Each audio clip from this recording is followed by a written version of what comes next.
এরা খুব বেশি কিছু লাগে না, 10,000 15,000 টাকা দিলে কিন্তু মোটামুটি এটা বড় ধরনের ঘটনা ঘটাতে এরা কোনো রকম কুণ্ঠাবোধ করে না।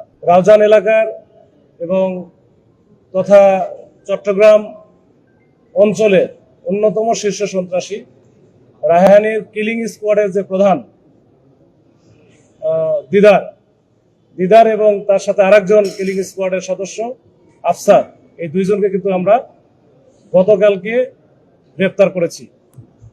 রাউজান এলাকার যে আলোচিত যুবদল নেতা মাসুদ চৌধুরীকে হত্যা করা হয়েছিল গত 14 জুন, এই আপনারা জানেন সেখানে তাকে পাহাড়তলি এলাকায় প্রকাশ্য দিবালোকে দুপুরের দিকে একেবারে শত শত লোকের সামনে গুলি করে হত্যা করা হয় এবং সেই ভিডিওটা সব দিকে ভাইরাল হয়ে যায় এবং সেখানে কয়েকজনকে 4-5 জনকে অস্ত্র হাতে গুলি করতে দেখা যায়।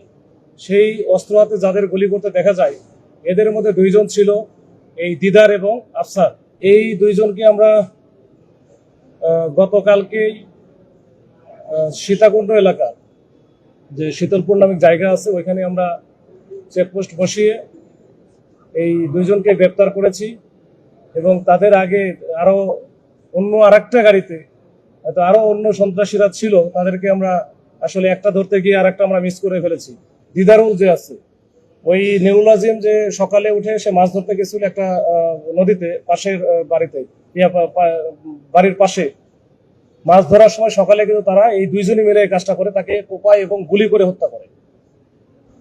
তো এই দিদারুল আলমের আমরা পিসিপিআর যাচাই করে দেখলাম যে তার নামে 6টা শুধু সাজা ওয়ারেন্টি আছে, যেটা কোর্ট থেকে বিভিন্ন মামলায় সাজা হয়েছে, এরকম 6টা সাজা ওয়ারেন্টি আছে।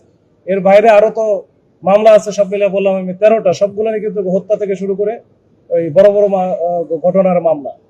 এর সাথে মোর্শেদ যেটা ছিল সে আরো বেশি সিরিয়াস এবং সে অ্যাডিক্টেডও। মানে এরা খুব বেশি কিছু লাগে না, 10,000 15,000 টাকা দিলে কিন্তু মোটামুটি এটা বড় ধরনের ঘটনা ঘটাতে এরা কোনো রকম কুণ্ঠাবোধ করে না।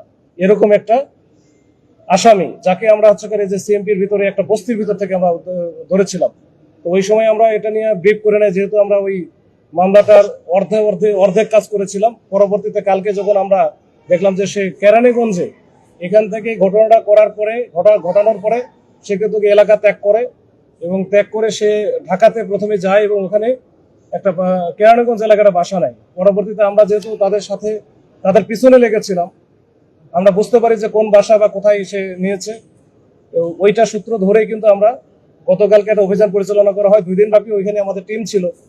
তো গতকালকে আমরা তাকে তার বাসায় যখন ঢোকে তখন কিন্তু আমরা পেয়ে যাই।